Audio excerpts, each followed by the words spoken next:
Big boss से निकलने के बाद इवन आप सिद्धि विनायक मंदिर गए पहली बात, और हम दोनों में एक कॉमन चीज बताए क्या है, मैं कोई भी काम करना हम दोनों सुंदर हैं। थैंक यू, कॉम्प्लीमेंट है। मस्त सुंदर, अच्छी लग रही है। Even thank you so much. Even जब मैं कुछ काम करने जाती हूँ उससे पहले मैं जय श्री राम बोलती हूँ। अरे हाउ ब्यूटीफुल। और आप अभी मैं जब भी देख रहे हो, आप कोई भी इंटरव्यू ले रहे हो जय श्री राम बोल रहे हो। इतने ऐसा बोल सकते कि इतनी आप में पॉजिटिविटी है, आप इतने स्पिरिचुअल हो जो आप फाइनल तक पहुंचे, ऐसा कह सकते हैं। ऐसा कहोगे नहीं तो तुम गलत बिग बॉस देख कर आए हो। इवन कहो ऐसा, जो लोग बुरा कह रहे हैं उन्हें भी कहो। और आज पूरा दिन मेरे साथ रहने के बाद भी अगर तुमने नहीं कहा है तो मैं तुम्हारा इंटरव्यू लूंगी अपने चैनल पे तो मैं रोस्ट करूंगी। राम जी की बहुत कृपा है यार। अब पॉजिटिव लड़की तो मैं हूँ, वरना मैं सारे कंटेस्टेंट्स को पॉजिटिव कैसे करती। तुमने उसको कैसे भी लिया गेम प्लान, पर गेम प्लान क्या था? पॉजिटिविटी। यस। गेम प्लान क्या था कि कोई लड़की वो लाइफ जी सकती है जो कोई लड़का नहीं जी पाएगा। यस। वो लाइफ जी रही है जो कोई नेता, पॉलिटिशियन, कोई एक्टर नहीं सोच रहा होगा। बहुत पैसे वाला भी जो होगा वो भी नहीं कह रहा होगा कि मैं बकलावा खाने दुबई चला जाऊंगा अगर खाना है तो यही तो किया ना। तो ये बुरा था क्या? नहीं, बिल्कुल तुमने नहीं। बुरा कहा, जिन लोगों ने कहा उन सबको समझाओ, नहीं समझा पाओ तो आओ मेरे चैनल पे। इवन आपकी लाइफस्टाइल को लेकर काफी ट्रोलिंग आपकी हुई, लोग घर ढूंढने गए। लोगों का ये कहना था, मतलब कुछ लोग आपके फैंस तो जो जिन्हें चाहिए था कि आप ट्रॉफी जीते, लेकिन कुछ लोग का ये कहना था कि झूठ की बुनियाद पे कोई लाइव शो कैसे जीत सकता था। सही बात है। जब ये आप सुने तब आपका क्या कुछ रिएक्शन था, तब आप फैंस को क्या कुछ ये कहना तो वो चाहिए? शायद अभी भी कह रहे होंगे कि झूठ की बुनियाद पे कोई कैसे जीतता, नहीं कह रहे? अच्छा सॉरी, ये सब ऐसे नहीं बोलना होता क्या? पता नहीं यार, सबने ही झूठ बोले ना शो में तो ऐसा कैसे बोल सकते हो, है ना। पर एक बात मैं आपको वैसे ही बता रही हूँ कि मेरे पे राम जी की इतनी कृपा है, आखिरी सांस तक मुझे झूठ बोलने की जरूरत नहीं पड़ेगी। बाकी तुम ढूंढती रहो घर, मैं कौन सा तुम्हें दिखाने के लिए घर में रहती थी। 9 महीने पहले क्रिएटर बनी हुई यार, घर 10 साल पहले लिफ्ट लगवा ली थी। आप 2025 में अभी है मैडम, 2015 में मेरे यहाँ लिफ्ट लग गई थी। तो बाल ही ठीक कराता रहता है, खराब भी होंगे तो क्या होगा, इंटरव्यू तो होगा ना। अरे रहने तो यार, imperfections make you beautiful. Let the frame be. Done. जी sorry, what did I miss? पर लाइव शो कौन कैसे जीत सकता है? अच्छा हाँ, तो मैंने आपको बोला कि मुझे आखिरी सांस तक झूठ बोलने की जरूरत इन चीजों पे नहीं रहेगी। लोगों को झूठा वूठा लगा होगा, जो भी लगा होगा, आप लोग सोचते रहिए यार। मैंने बोला आपके लिए 2025 में घर में लिफ्ट बड़ी चीज है, हम 2015 में लगवा चुके थे। ईश्वर की अटूट असीम कृपा है। 10 साल में मुझे कभी नहीं लगा कि घर की लिफ्ट दिखा के मुझे वायरल होना है। तो अब इतना बड़ा स्टार बनने के बाद अगर मुझे घर की लिफ्ट दिखा के वायरल होना पड़े तो आप ये समझिए कि मेरी मेंटल स्थिति क्या है। 30 साल की लड़की अगर दिखा रही है हाँ मेरे घर में लिफ्ट है, तो क्या मेरे लिफ्ट के वीडियो को अब दिखाने से आप वो सब डिलीट कर दोगे जो आपने मेरे बारे में कहा? जब आप मुझे इतना बुरा कह ही चुके हो तो अब उस लिफ्ट को दिखा के अगर आप सब मुझे वादा करो कि 1 लाख 2 लाख 4 लाख लोग जिनने ट्वीट किया मेरे खिलाफ या जिनने मेरे परिवार को ट्रोल किया, लिफ्ट तो मैं आपको आज अपनी माँ की कसम खा के खिला रही हूँ कि अपनी छोड़ो अपनी मौसी के घर की भी वीडियो बना दूंगी। मौसी के घर में भी लगी है, मामा के घर में भी लगी है, और तुम जितने कहोगे उतने घर में लिफ्ट दिखा दूंगी। मतलब वो छोड़ो, मामा के भतीजे शायद उनके भी लगी है लिफ्ट, ठीक है, नहीं मामी की बहन के यहाँ भी लगी है, सॉरी। तो आप लिफ्ट विफ्ट की चिंता ना करें, वो तो मैं जितनी चाहूंगी दिखा दूंगी। पर आप मुझे ये वादा करें कि लिफ्ट दिखाने के बाद आप सब लोगों ने मेरी जितनी बेइज्जती की है उतना ही अच्छा लिखेंगे। इवन सॉरी का वीडियो बनाएंगे। नहीं करेगा ना कोई भी। तो जब आप मेरे लिए सॉरी लिख नहीं रहे, मेरे लिए अच्छा लिख नहीं रहे, तो मैं लिफ्ट किसको दिखाऊं? तो मैं ये सब चीप टैक्टिक्स वाली लड़की नहीं हूँ। मैंने बोला था जिसको मानना है बातों से माने, जिसको नहीं मानना वो बोलता रहे, क्या फर्क पड़ेगा? लिफ्ट के तार थोड़ी काट दोगे आगे। इवन जब आपने कहा मैं साड़ी पहनती हूँ, मतलब मैं ऐसे ट्रेडिशनल कपड़े पहनती हूँ, मैं रात को कभी घर के बाहर नहीं निकली हूँ, मैं रात को तो लोगों ने वीडियोस बनाए, आपके जो पुराने वीडियोस थे, आउट ऑफ कंट्री घूमने गए थे शायद अपने फ्रेंड्स के साथ, वो लोगों ने काफी, वो वीडियो को काफी हाइप मिला, लोग उसको लेकर काफी ट्रोलिंग की, आपके कपड़े को लेकर ट्रोलिंग किए।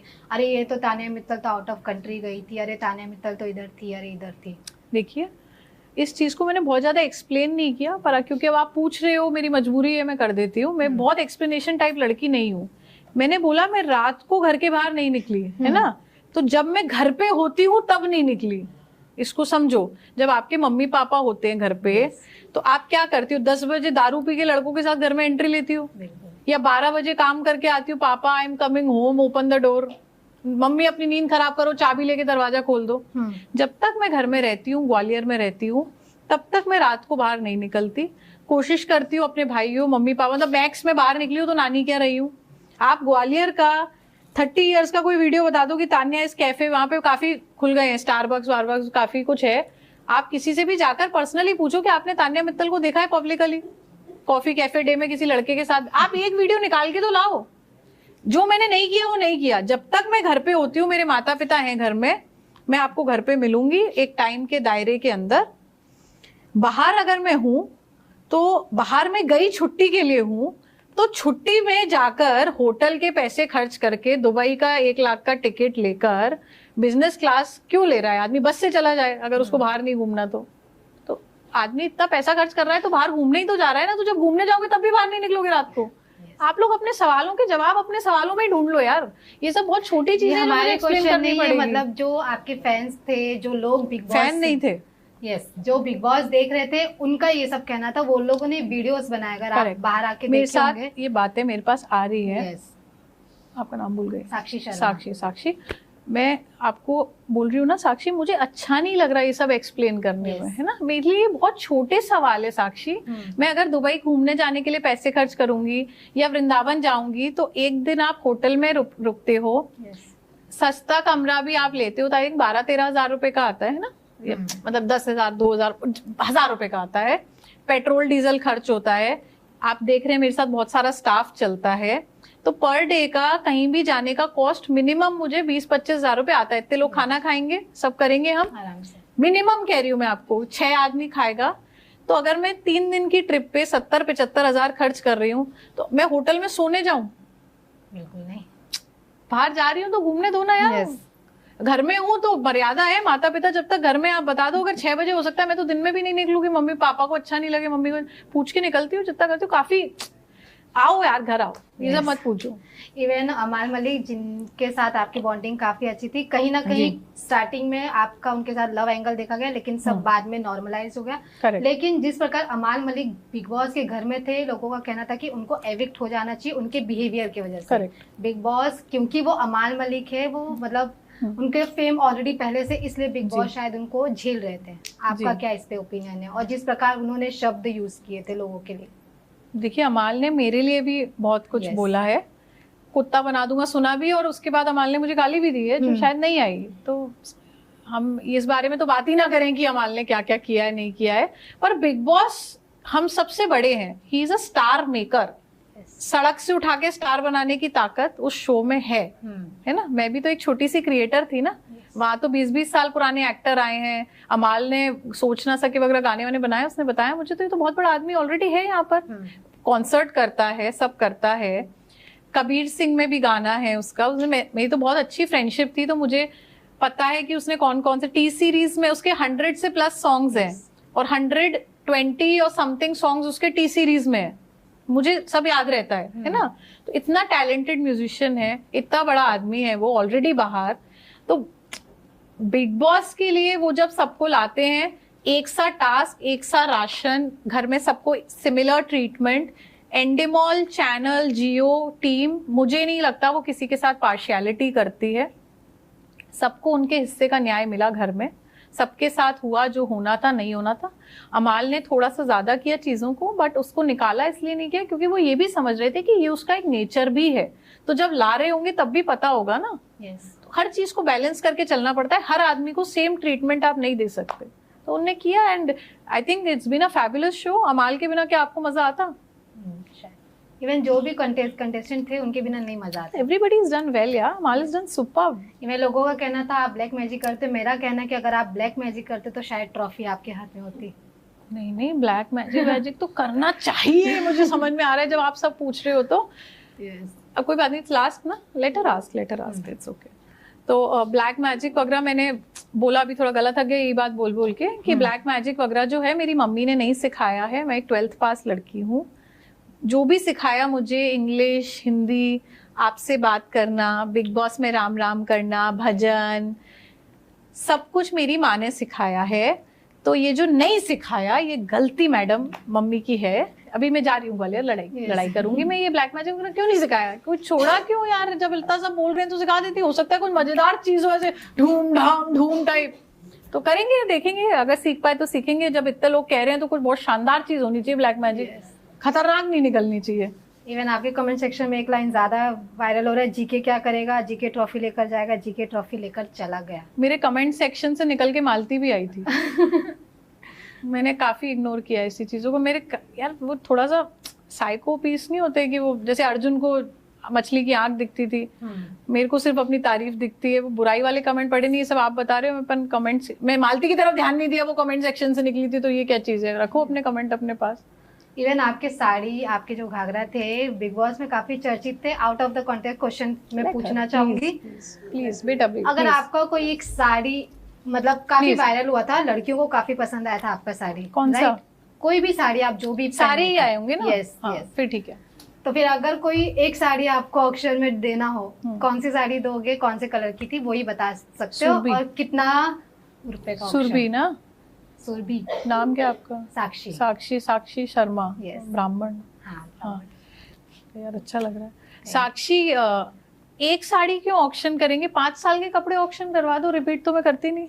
यस, एक आध साड़ी ऑक्शन है, वो वैसे भी बहुत जगह लेनी पड़ती है। मेरा भाई बहुत परेशान हो जाता है, इसलिए लोग कंफ्यूज भी हो रहे हैं। 2500 स्क्वायर फीट, 10,000 स्क्वायर फीट। मेरे से भी गलती हो गई, मैं बता नहीं पाई अलग अलग जगह कहाँ साड़ियाँ रखी है।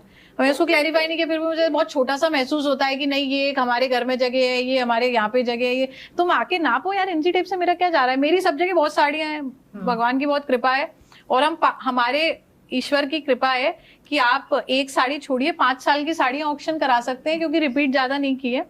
कुछ साड़ियां हैं जिनमें मैं कुछ मंदिरों के दर्शन किए हैं, तो उसमें मुझे ऐसा लगता है कि ईश्वर का आशीर्वाद है। कुछ साड़ियां हैं जो मैंने अपने फादर के साथ, मदर के साथ पहनी है, या अम्मू, और जैसे रोया तो उसका रुमाल बांधा था ना मैंने, तो कुछ साड़ियों में मेरा इमोशन है। वही 20 साड़ी होंगी जो मैं रिपीट करती हूँ कभी एक आध बार साल में। बाकी की 5 साल की मैं अम्मू से बात करती हूँ, पूरी ऑक्शन करवा देंगे, रेट जो चाहे आप लगा लो। पैसे का लालच कभी नहीं था। बिग बॉस की सबसे बुरी चीज जो आपको सबसे बुरी लगी और सबसे अच्छी चीज हो, आप कभी नहीं भूलेंगे?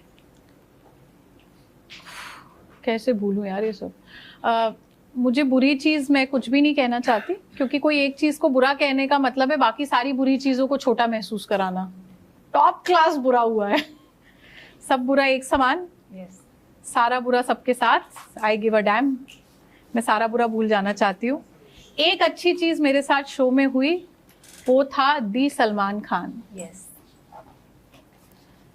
सपना पूरा हो गया, बाकी क्या फर्क पड़ता है। इवन आज मैं सलमान खान सर को देख कर आ रही हूँ एक इवेंट के दौरान। मैडम मैंने क्या बोला, एक चीज बहुत अच्छी हुई, सलमान सर ने मेरा नाम लिया। किसी भी वजह से लिया, बार बार लिया। कितने लोगों को इस जन्म में ये नसीब मिलेगा?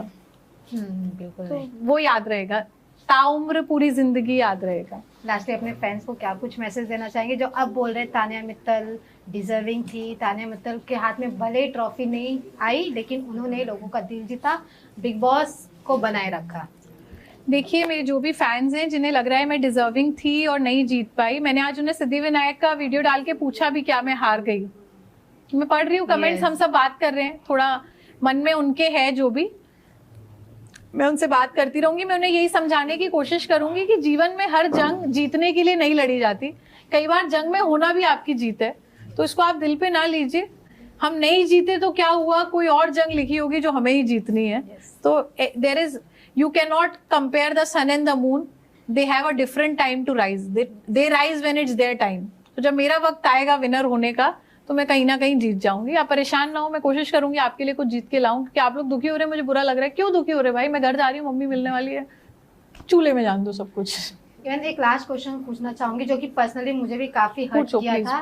जिस प्रकार आपके मम्मी पापा ने भी एक स्टेटमेंट जारी किया था, मतलब उन्होंने कहा था कि आपको जिस प्रकार ट्रोलिंग किया जा रहा है, जिस प्रकार बोला जा रहा है, अब वो कैसे हैं जब आप उनसे घर से निकलने के बाद मिले, उनकी मानसिक स्थिति कैसी है? उन्होंने कितना, कब आए मम्मी पापा स्टेटमेंट देने?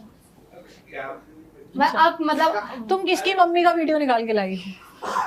मेरा नहीं था एक स्टेटमेंट। तुम घर आओ, मेरे मम्मी पापा पार्टी कर रहे होंगे, दुबई का बकलावा खा रहे होंगे मेरे पीछे से, तो ये सब चीजें आप ना सोचें कि मेरी फैमिली इन सब चीजों से हिलेगी। वो बहुत स्ट्रांगली रूटेड लोग हैं, उन्हें तो हंसी आ रही होगी सोच के कि लिफ्ट पे लड़ रहे हैं, तो वो सोचेंगे ये भी नहीं जवाब दे कि वो मेरे को भी जानते, मैं भी साइको केस हूँ। तो सब बहुत मजेदार फैमिली है मेरी। बस वो मेरे लिए बहुत दुखी है जो मेरे साथ हुआ। तो मैं अभी ज्यादा बात नहीं कर रही हूँ, क्योंकि मैं बात कर रही हूँ मेरा रोना आ रहा है, मैं थोड़ा ट्रॉमेटाइज्ड हूँ। मैं इसलिए बॉम्बे रुकी हूँ 3-4 दिन अपने आप को नॉर्मल करके फिर सबसे मिलूंगी। आप लोग को सेल्फी भेजूंगी। सब लोग को लग रहा है कि मैंने अपनी मम्मी छुपा ली परिवार का सच बताने के लिए, but I think it's time when I go home the first thing you will see is a selfie with my mother. और मैं आपको कुछ दिखाने में इंटरेस्टेड हूँ नहीं। Thank you so much, Tanya ji, and congratulations and all the best for your future upcoming. Thank you जी। जय श्री राम। जय श्री राम।